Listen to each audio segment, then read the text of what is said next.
Hi, I'm Charles Hatley with I Now Pronounce You Divorced, and I'm here today with Rebecca Malone and Dan Cuneo. And today we wanted to talk about something that is always very interesting to me. We always get a lot of phone calls and a lot of inquiries from people saying, "Hey, I'm separated. Do I have to leave the house?" Or, "Hey, I'm separated. I can't force my spouse to leave the house. What do I do?" And I always really enjoy talking to people about that because so much of what we perceive to be the right way to handle a divorce is based off what we've seen on television and media. Is that when the parents get divorced, one party packs up the suitcase or goes out for milk and never comes back, and the other party stays in the house with the kids and is somewhat the full time parent. And it's interesting as our society continues to evolve that that party generally used to always be mom would stay and dad would leave, but we're seeing some changes there. So I think that that's very interesting and relegates the need to use party over mom or dad. But as we advise clients, whether or not you leave the house becomes a very very big question, and what can I do to make the other side leave the house becomes a very big question. So I wanted to start off with Dan and kind of get your take on your opinion. Let's start from the person wanting to leave the house. Get your take on the opinion of leaving the house. And if somebody decides to leave the house, what should they do? Sure. It's a question I get all the time, and especially when I was really litigating and meeting with clients or prospective clients. It's what do I do, right? And so I took all that information and would we I was part of a seminar that we would go across the country and put on kind of the mistakes that people make when they go through a divorce or a separation. And the number one mistake is leaving the house. And we had it as the number one because everybody does it. But then it's like, okay, well, Mhm. what do I need to do? How do I not make this mistake? Because it could be beneficial or it could be adversarial or not so beneficial. And it really, I'll say this, I'll open it like this. It depends on the jurisdiction that you're in, right? Because each state is different and it could have implications that you're not aware of. So regardless of where you're at, I strongly encourage and advise you to speak with a licensed attorney in that state who practices within domestic relations family law. I general practitioners are okay, but there's so many nuances in family law. And so I would say in the seminar, you wouldn't go to a GP if you had needed something with your brain or your heart, right? You'd go to a specialist. Well, in a lot of states, you can't say you specialize in a certain area of the law. So you just want to make sure that you go to someone that focuses their primary practice on family law and domestic relations law. So with that being said, you want to make sure that you're talking openly to your attorney as the reasons why you either want to leave the house or you want your spouse to leave the house. Now, if there's any concern or issue with domestic violence, if you fear for your life or your safety, get out, call the police, file a report, and talk to an attorney. Absent that, you want to be strategic about it because in one state that I'm licensed in, one of the parties has to eventually vacate the residence, right? In North Carolina, you have to be physically separate for a year and a day. That's the magic language there. That's statutory. So in order to be divorced, you have to be out of the house. You can't be in separate bedrooms as you can in other states I'm licensed in. So physically separate for a year and a day. But before you get there, you want to talk to an attorney and make sure that you have a potential separation agreement in place, or at least kind of rules of engagement, I would call it in the seminar that I would conduct. And it's here's what's going to happen that's going to control why we're separated. Because you want to make sure that you're protected. You don't want to give up any rights. A lot of clients will come in and say, my wife left, she abandoned me, or I want to leave, but I don't want to be that to be considered abandonment. And in the states that I'm licensed, an abandonment really is leaving the residence for a period of 6 months or more with zero communication. So vacating the residence doesn't always necessarily mean you're abandoning the spouse or the family. So just know that in advance. But again, talk to a licensed practitioner. So you want to make sure that before you leave, you have your ducks in a row, which is okay. Do I have any concern that my spouse is going to liquidate my bank accounts? Is there any concern that my assets or property is going to be sold or given away? Is there anything that I cherish as far as like a family heirloom or an inheritance or something that just means a lot to me that I may not get back? And it has nothing to do with money. It could just have that sentimental value. And so make sure that those are protected. And then have discussions. If you think you can with your spouse, talk about what it looks like to separate and make sure that you're amicable going through that process. If there's kids involved, definitely don't leave the house until you have a temporary arrangement in place, because once you leave, it's harder to get back in. And I've seen it time and time again where once one spouse leaves, the other spouse will file some type of unnecessary order of protection or protection from abuse, whatever it is in your jurisdiction, just to keep that other spouse away. Or a spouse may file that to remove the other person. So there's so many implications as far as if you want to vacate the premises. But I say the first step is, once you're at that mindset that one of you has to leave, talk to a licensed attorney in your state where you're going to file. Yeah, that is so important, right? You talk about putting a plan together. Something as simple as, is there something that is so important to you that you can't get it back, like an irreplaceable family heirloom? I'll give the example. I was doing a divorce, and we'd gone all the way through. We're at the very end of settlement. It was like 1 o'clock in the morning, and the guy said, "Hey, I want my mom's wedding ring back." And it was a very sad story surrounding his mother's wedding ring, and that was his heirloom from his mother.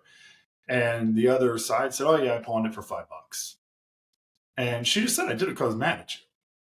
And even the officiant over the mediation at that point was like, "Well, I guess we're done for the day. Let's go ahead and get out of here." But as sad as that story is, that is something that with a proper plan, he very easily could have just picked up and put in his pocket, right?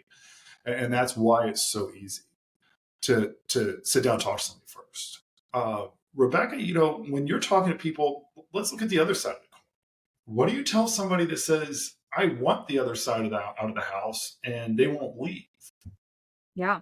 So in Virginia, you can be separated and within the same household. So it's not essential for one party to necessarily move out in order to start a separation. Unless there's some kind of physical abuse going on, the court is not likely to remove someone from the marital house. So if there's a protective order, if there's been a domestic violence issue, if there's something like that going on, certainly the court's going to intervene and say, yes, the abuser needs to get out of the house and still contribute to certain household expenses and things along those lines. But absent something like that, the court won't necessarily make somebody leave their home. And part of it is, we don't need to drive these parties into debt before we can properly allocate the assets. So if you're trying to force someone out and now they have to go and pay for rent or, a mortgage or whatever, and still contribute to the marital house, they're probably going to be falling behind somewhere, right? They're not likely going to be able to pay for all of these expenses. And in Virginia, it takes at least a year, usually, to work your way through the court system and ultimately get to your divorce. So there's not a lot of bases for removing or getting the court to remove somebody from the house. So again, the best course is to try and reach an agreement. Some of the arguments that I've seen have been, "Oh, well, my name is on the deed. My spouse is not on the deed. I'll just go file an eviction." No, you can't do that. If it's the marital home, then both spouses have the right to be there, absent something like a protective order being put in place.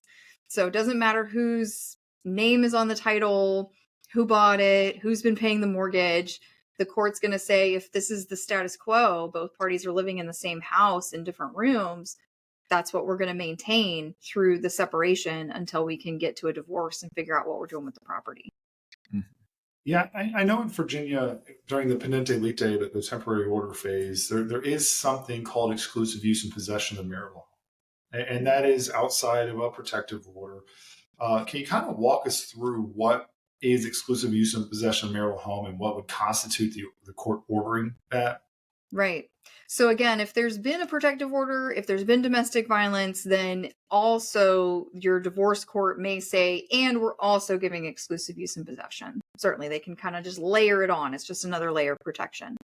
In a scenario where one spouse has already moved out, but maybe they keep coming back into the house and it's at unexpected times, and maybe they're messing with household items or something along those lines, the court may say you don't have any reason to be going in and out of the marital home. You have your home. The other party's staying in the marital home. So we're going to grant exclusive use and possession, which means other spouse, you can't just come in and out as you please. That's not going to be viable. You can sometimes have an award for exclusive use and possession if you haven't quite met the standard for a protective order, but there's something along those lines going on. There's something about the other party's conduct that is leading to an unsafe environment, or there's something problematic about their presence in the home. But it's kind of few and far between that you get an order like that to completely remove someone if you don't also have a protective order or a domestic violence case. I know I had a case where the spouse was an alcoholic, so they would come home from work at like 5:30 at night, and I don't know how they did this, but they would stay up all night drinking and listening to music, fall asleep at like 4 o'clock in the morning, get back up at 5:30, go to work, come back home, and repeat.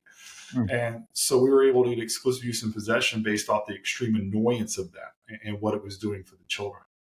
Dan, is there anything like that in the states where you're licensed in? Sure. If you have children, it definitely adds an additional layer of either oversight or an additional layer of protection that the courts are going to have to take into consideration. So when there's children involved, the courts really want parents to have and encourage frequent, meaningful contacts, kind of the legal buzzwords in a lot of states that I'm licensed in. But if the parents cannot get along, you really don't want to subject the children to that. And in that situation, it's always best, if it's possible, for one party to vacate the premise and have an agreement in place to where each parent knows when they're going to see the child or the children, who's going to pick up, who's going to drop off if they're of that age, but then also how are the marital expenses going to be paid? Because as Rebecca mentioned earlier, if you vacate, you have dual expenses. And can you, as a marital unit or family unit, afford that? And our job, I feel, as practitioners, is to really start flushing out and digging into what does that look like. You may not be happy with your spouse, but if you can tolerate them and stay in separate bedrooms or on different levels, if you have that, or in a basement, and work through this, that's really going to be the most optimal outcome and best for you, because now you're not wasting marital finances on an apartment for rent or whatever the case may be. And you're allowing yourselves to try to work it out, especially if there's kids there. They want to be able to see a mom and dad try to be at least amicable and civil towards one another. But that's not always the case. I mean, that's ideal. And we get as practitioners that if you have two people in a house and they've reached that point to where they are acrimonious and there is going to be that adversary or adversarial contact communication, then it's probably best to just diffuse it and separate. But before that happens, you want to make sure that you have that game plan in place. I can't stress enough how important it is before either you vacate or your spouse vacates to have that plan in place, those rules of engagement, because that's just going to cut back on a lot of frustration, a lot of heartache, and it's going to save you time and money at the end of the day. And our job, again, as practitioners, is to look out for the best interests of the client, which is going to be giving you some of those tough decisions to make and guiding you through that process and what that looks like. If we have to litigate, of course we're going to litigate. That's our job, right? We always prepare for litigation. We hope for settlement, but we'll prepare for litigation. But at the same time, preparing for litigation allows facilitation of settlement to really happen. And it allows more fruitful, productive communication and conversation to happen, whether it's between the parties, between the attorneys, between the mediators, or at a court. But we just want to make sure that as we're progressing along, that if one of the parties will vacate the marital residence, that we know what that's going to look like. Because if you don't, then there's just so many implications that could happen, as far as time, being denied time with your kids, denied access to finances, not allowed back in the marital home. And in some states that I'm licensed in, the date of separation is so important, because anything that you acquire after the date of separation could be considered your separate property, right? I mean, there's always those things as far as you're not waiving your right or interest in the marital estate but the potential increase in equity you could be, or increase in retirement accounts. So there's things that we want to make sure that we're protecting you, that once we establish what that data separation is, you know what the plan is moving forward, but we're also making sure that you're not waiving or giving up any of your rights to property or other assets. Yeah, and that's so important. When you're going through this process, you need to understand there's a lot going on, right? You're trying to protect your relationship with your children. You're trying to protect your rights and property. You're trying to set a cutoff date saying that, our relationship's over, but for the court making me wait. I've got to protect my future property rights that are going to happen in this time period. And Dan, I kind of want to stick with you here. Is there any mechanism? So I know in Virginia we have two types of divorce, and I'll use the non-Latin phrases. We have full divorce and we have partial divorce. Is there anything like that where you're licensed at a full divorce or partial divorce, and what does that mean? Sure. So in North Carolina, it's called an absolute divorce. So that just means your Mhm. marriage is dissolved. And there's a lot of issues and implications leading up to that, to where, again, you want to make sure you talk to somebody, because if you're wanting any type of support, but you get that divorce, the absolute divorce granted, you're barred from seeking that. So you want to make sure that you're speaking to somebody and taking the necessary steps to prevent that from happening. That doesn't mean when someone files for the absolute divorce that it's granted and then you automatically waive. You have time to respond, but you just don't want that to be waived. But that won't happen until 1 year, 1 day in North Carolina. But in other states that I'm licensed, for example, Missouri and Illinois, it's from the date of the marriage until date of divorce. Everything in between is still considered marital property. Now, you can make an argument in equity, and it's going to be really dependent upon the judge. I've had the same facts and argued them in front of two different judges and two different opinions there.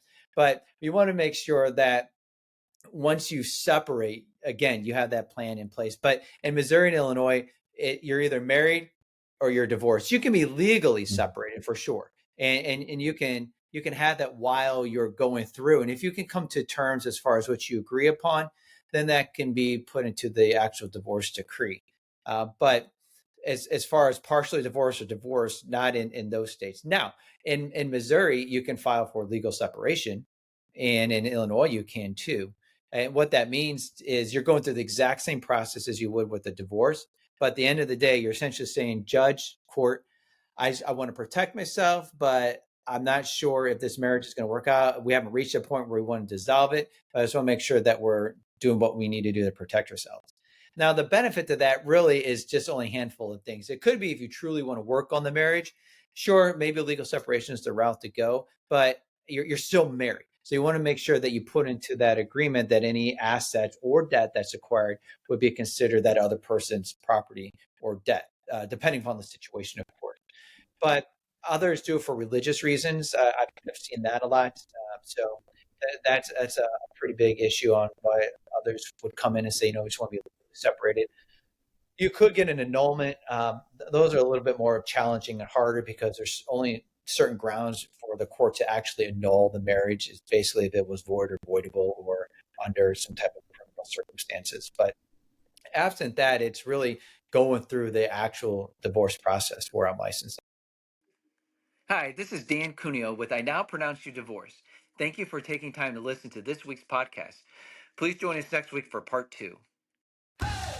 Thank you for tuning in to our podcast. If you found this episode helpful and you want more informational content, please be sure to subscribe and join us on all major social media platforms, including YouTube. Stay connected for more exciting updates and tips.